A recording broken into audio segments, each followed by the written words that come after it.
इंदिरा गांधी नहर, राजस्थान की भागीरथी। इस नहर के कारण ही थार का मरुस्थल हरियाली की चादर ओढ़कर खड़ा हो गया। लेकिन इस नहर से पहले राजस्थान में पानी की तलाश करना एक जंग लड़ने जैसा ही था। कुदरत ने राजस्थान को पानी तो दिया नहीं था, कुछ दिया था तो वो था दूर दूर तक फैला बालू रेत का समंदर, रेत के ऊंचे ऊंचे टीले, गर्मी में चिलचिलाती धूप, धूल भरी आंधियां और लू के गर्म थपेड़े। मई और जून के महीनों में तो सूरज ऐसा चमकता कि पारा 50 से 52 डिग्री सेल्सियस तक पहुंच जाया करता था और लोग अपनी सूखी आंखों में आस लेकर पानी बरसने का इंतजार किया करते थे।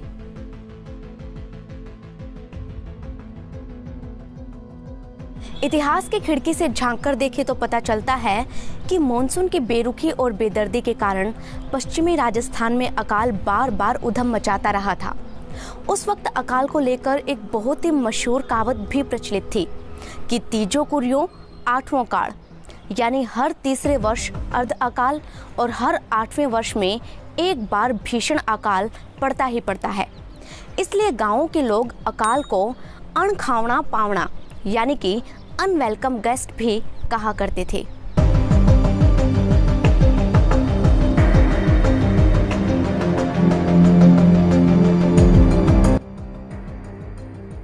यूं तो राजस्थान ने कई भीषण अकाल देखे थे, लेकिन सबसे ज्यादा खतरनाक और खूंखार अकाल था छप्पनिया अकाल, जिसने लोगों को पेड़ों की छाल तक खाने के लिए मजबूर कर दिया था। लोगों के शरीर ऐसे सूख गए थे कि एक एक हड्डी साफ की नहीं जा सकती थी। कमजोरी इतनी कि लोगों ने घर आंगन में खूंटे तक गाड़ लिए थे ताकि उनका सहारा लेकर उठा बैठा जा सके। अपनी प्रजा का पेट भरने के चक्कर में कई बड़ी बड़ी रियासतें भी कर्ज के बोझ तले दब गई थी। उस वक्त भारत में अंग्रेजों का शासन हुआ करता था। अब एक तरफ अंग्रेजी हुकूमत का अत्याचार और दूसरी तरफ अकाल की तबाही। लेकिन इस दोहरी मार में भी हमारे बुजुर्गों ने कुछ नहीं हारा था, तो वो था जिंदगी जीने का जज्बा, हौसला और हिम्मत। दोस्तों, आज की इस रिपोर्ट में मैं आपको सुनाऊंगी छप्पनिया अकाल की कहानी उन भामाशाहों की जिन्होंने अपना सब कुछ लुटा दिया ताकि भूख से तड़पती जनता को बचाया जा सके। कहानी हमारी मरुभूमि के लोगों के जज्बे की, जिन्होंने बेहद खतरनाक हालातों में भी हार नहीं मानी और आखिरकार अकाल को ही हारना पड़ा। इस अकाल के बारे में हमारे बड़े बूढ़े तो जानते हैं, लेकिन आज की पीढ़ी को ना अकाल की कहानी पता है, ना ही बुजुर्गों की संघर्षशीलता के किस्से मालूम। इतिहास के पन्नों में दफन इस कहानी पर पड़ी धूल को हटाने और दुनिया के सामने से लाने के लिए मैंने ये रिपोर्ट बनाई है। दोस्तों, आप इसे पूरा देखें और आगे बढ़ने से पहले मेरे YouTube चैनल को याद से सब्सक्राइब कर लें।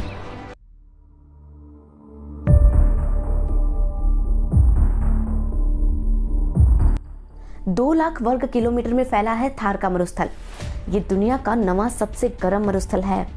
इसका सबसे विस्तृत इलाका मिला है पश्चिमी राजस्थान को। कुदरत ने इस इलाके को कोई नदी नहीं दी थी, इसलिए जनता पूरी तरह से बारिश के पानी पर निर्भर थी। लेकिन साल 1899 में तो मानो बादलों ने ना बरसने की कसम ही खा ली थी और उसी साल शुरू हुआ सबसे खतरनाक अकाल, छप्पनिया अकाल का सितम।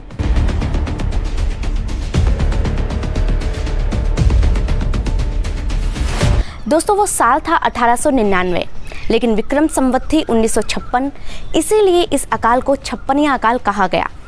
राजस्थान, पंजाब, गुजरात और मध्य भारत के कई क्षेत्र इस अकाल के कारण प्रभावित हुए थे। इतिहास के पन्नों में इसे त्रिकाल नाम भी दिया गया, क्योंकि उस समय अन्न, जल और यहाँ तक कि पशुओं का चारा भी खत्म हो गया था। अंग्रेजों के गजेटियर में इस अकाल को द ग्रेट इंडियन फेमिन 1899 के नाम से दर्ज किया गया है। साल 1899 में बारिश की एक भी बूंद इस मरुभूमि पर नहीं पड़ी। धरती इतनी सूख गई थी कि जुताई तक ना हो सकी। अब पीने को ना पानी था और ना ही खाने को अनाज। जब अनाज खत्म हो गया तो लोगों ने एक दिन छोड़कर एक दिन खाना खाना शुरू किया।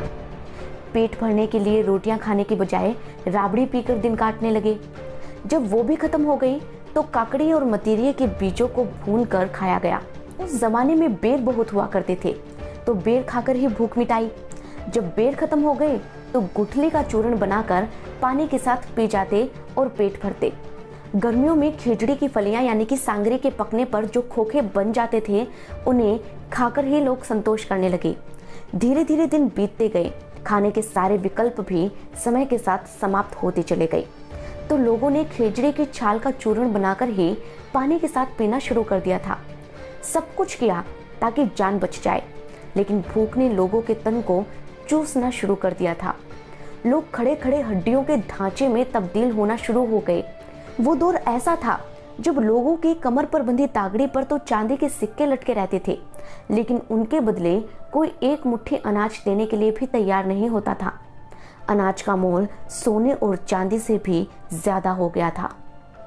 हालात इतने खराब हो चुके थे कि चोर पैसा छोड़कर अनाज चुराने लगे थे। भूख की आग में रिश्ते नाते झुलस गए, यहाँ तक कि कुछ मनुष्य नरभक्षी भी हो गए थे। अनाज के बदले बच्चों को बेचने के भी कुछ मामले सामने आए। इस दौर की सबसे कीमती चीज अगर कोई थी तो वो अन्न ही था। किसी ओट में छुपा कर रखी गई हांडियों में रखे अनाज की चोरियां खूब होने लगी। दिनों दिन हालात बद से बदतर होने लगे।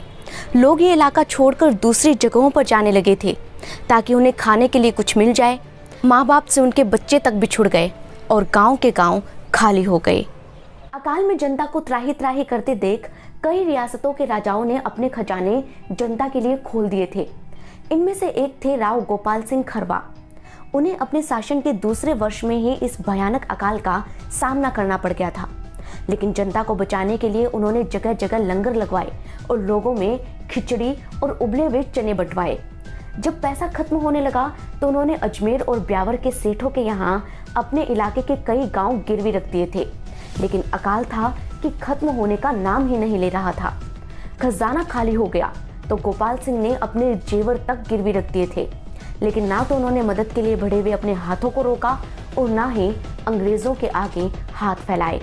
इसीलिए वो अकाल के हीरो और राजस्थान के महान क्रांतिकारी कहलाए, जिन्होंने अपनी जनता की जान बचाने के लिए अपना सब कुछ कुर्बान कर दिया। दोस्तों, उस वक्त कई भामाशाह भी आगे आए थे। ऐसी ही कहानी है श्री वल्लभ पीती की भी।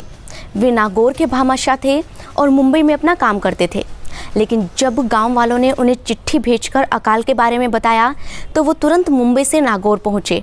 उन्होंने कई जगह प्याऊ लगवाई, भंडारे खोले और बड़ी संख्या में उन भंडारों में रोजाना लोगों ने खाना खाया। वहीं मारवाड़ी सेठ भगवान दास बागला की पत्नी ने भी चूरू जिले में हुई पानी की कमी को दूर करने के लिए एक जोहड़ बनवाया, जिसे सेठानी का जोहड़ कहा जाता है। बीकानेर समेत कई रियासतों के राजाओं ने भी अपनी प्रजा के लिए मुफ्त खाने की व्यवस्था तो की, लेकिन उस वक्त ना तो कोई फोन था और ना ही कोई दूसरा साधन। जनता को ये पता ही नहीं चल सका कि उनके लिए राहत कैंप लगाए गए हैं, इसलिए लोगों को राहत कार्यों का फायदा तक नहीं मिल पाया और लोग काल के गाल में समाते चले गए। कहा जाता है कि करीब 10 लाख लोग इस अकाल के कारण मारे गए, लेकिन कुछ इतिहासवेता बताते हैं कि 40 से 45 लाख लोगों की इसके कारण जान चली गई। उस जमाने में खूब लूटखोरी भी हुई। कुछ सेठों ने हालात के फायदे उठाए और गरीब मजदूरों को सिर्फ एक एक रोटी के सहारे दिन भर काम करवाया और अपनी आलीशान हवेलियां बनवा ली। वहीं अंग्रेजों को तो भारत की जनता से कोई मतलब ही नहीं था। एक अनुमान के अनुसार राजस्थान की उस समय की रियासतों की 25% जनता इस अकाल में मारी गई थी। छप्पनिया काल का एक किस्सा बड़ा मशहूर है, जिसके मुताबिक छप्पनिया काल में एक किसान ने अनाज की कमी और भूख से परेशान होकर खेजड़ी की सांगरी के बदले अपनी पत्नी को ही किसी और को सौंप दिया। लेकिन फिर जेठ महीने में जब मॉनसून ने दस्तक दी और बादल गरजने लगे तो अपना सिर पकड़कर उसने अपने किए पर पछतावा करते हुए ये कहा, आधो रह गयो ऊखड़ी आधो रह गयो छाछ, सांगर सट्टे धन गई अब मधुरो मधुरो गाज। जिसका मतलब है कि बादल अब उमड़ घुमड़ कर भले ही खूब गरज रहे हों, लेकिन भूख को जो नुकसान पहुंचाना था वो उसने पहुंचा दिया है। दोस्तों, छप्पनिया अकाल की ऐसी अनेक कहानियां हैं जिन्हें सुनकर कलेजा फटने को तैयार हो जाता है। ऐसी कहानियां सुनाने की हिम्मत मुझ में नहीं है, इसीलिए मैंने डिस्क्रिप्शन बॉक्स में कुछ लिंक दिए हैं जिसे आप चाहें तो पढ़ सकते हैं। ये कहानियां पढ़कर आपकी आंखों में आंसू आप रोक नहीं पाएंगे। कितना दर्द दिया इस अकाल ने हमारे पूर्वजों को, उसे शब्दों में बताना नामुमकिन है। लेकिन इस अकाल को हराने के बाद राजस्थान के लोगों में जीत का जज्बा और जुनून पैदा हो गया। छप्पनिया अकाल ने जो कुछ भी किया, उसके बाद राजस्थान के लोगों ने अकाल से लड़ना सीख लिया। जो लोग अपने घर बार छोड़कर दूसरे शहरों में बस गए थे, उन्होंने व्यापार करके खूब पैसा कमाया। यही कारण था कि देश के हर शहर में मारवाड़ी व्यापारियों की तूती बोलने लगी। इन व्यापारियों ने अपने गांव में खूब जोहड़ और कुंड बनवाए। कई राजाओं और दूसरे लोगों ने भी बारिश का पानी जमा करने के लिए सार्वजनिक कुंड और तालाब बनवाए। अन्न को जमा करने की अलग अलग नीतियां बनवाई गई। अकाल को हराने के लिए कमर कस के तैयारियां की गई। इसीलिए तो छप्पनिया अकाल के बाद जितने भी अकाल आए ना, राजस्थान में कोई नहीं जीत पाया। राजस्थान की जनता ने हर एक अकाल को धूल चटाई। 1987 और साल 2000 में जो अकाल पड़े, उनका भी कोई खास फर्क नहीं पड़ा और इस समय तक राजस्थान में इंदिरा गांधी नहर भी आ गई थी। इंदिरा गांधी नहर के बनने का किस्सा भी काफ़ी दिलचस्प है। इसकी पूरी कहानी हम आपको डिटेल में सुनाएंगे हमारे अगले वीडियो में। लेकिन फिलहाल आप हमें ये बताइए कि आपको हमारा ये वीडियो कैसा लगा। साथ ही आप हमें कमेंट सेक्शन में ये भी बताइए कि आप इस वीडियो को कहाँ से देख रहे हैं। अगर आपके पास भी कोई ऐसी कहानी है जो इस अकाल से जुड़ी हो, तो आप हमें वो भी कमेंट करके बता सकते हैं। हमारे पूर्वजों की संघर्षशीलता की कहानी हमारी वर्तमान और आने वाली पीढ़ी को पता चल सके, इसलिए इस रिपोर्ट को जमकर शेयर करें दोस्तों। अगर आपको मेरे वीडियो पसंद आते हों या फिर मेरा काम अच्छा लगता हो, तो आप मेरे चैनल को याद से सब्सक्राइब कर लें। मुझसे जुड़ना चाहते हैं तो मेरे फेसबुक पेज को लाइक कर लें। अगली बार मिलेंगे इस वीडियो के अगले हिस्से के साथ, जिसमें आपको ये बताएंगे कि कैसे ये सूखी धरती एक हरित प्रदेश में तब्दील हुई। तब तक आप हमारे दूसरे वीडियो देखकर नई नई जानकारियाँ हासिल कर सकते हैं। अपना ख्याल रखें, खुश रहें, धन्यवाद।